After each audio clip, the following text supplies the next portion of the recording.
Salut, c'est Trado. Voilà ma vidéo pour l'or, séance du mardi de mars. Aujourd'hui, nous avons une séance d'incertitude pour les intervenants puisque nous voyons que la bougie du jour se manifeste par un nouveau doji, c'est-à-dire un magnifique chandelier où le niveau d'ouverture et le niveau de clôture sont équivalents.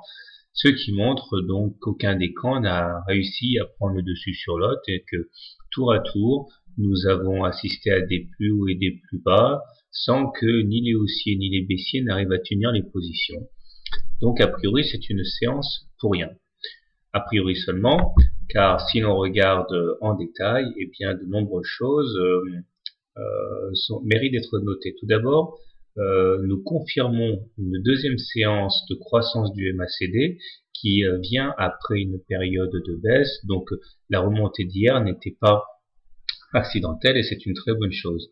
Le momentum, quant à lui, reste en zone positive et le stochastique, lui, enfin repasse au-dessus de son signal, ce qui également est un bon signe. Et si on tient compte du fait que le stochastique est au-dessus de son signal et que le MACD est sur son signal, eh bien, il y a des trading systems qui indiquent que l'objectif dynamique en cours est la Bollinger supérieure, ici, qui devrait être percutée à terme. Nous sommes également toujours à l'intérieur de cette vaste fourchette d'Andrews orange, dont la médiane a encore été sollicitée aujourd'hui, et elle continue donc d'aimanter les cours. Le rebond sur les 50% de retracement de Fibonacci, ici, normalement, devrait amener au moins l'or au contact de la précédente résistance à 1131. À part cela, on voit que la M20 adopte à nouveau une pente haussière et la M7 ici a permis de soutenir les cours aujourd'hui encore. Donc c'est très bien. Comment trader l'or demain? Alors un petit zoom.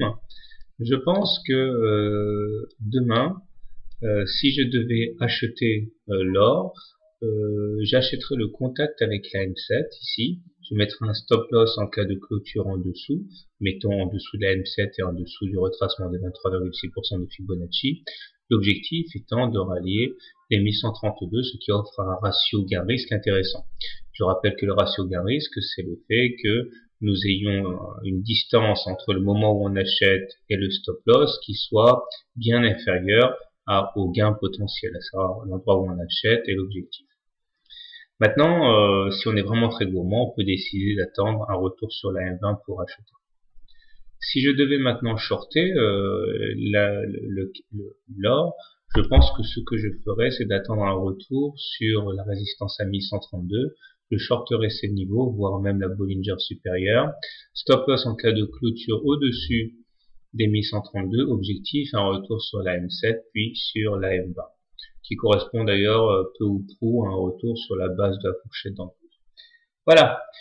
C'en est fini pour aujourd'hui. Ma préférence va au trade haussier, mais comme d'habitude, ce ne sont pas des conseils, c'est simplement une réflexion à voix haute.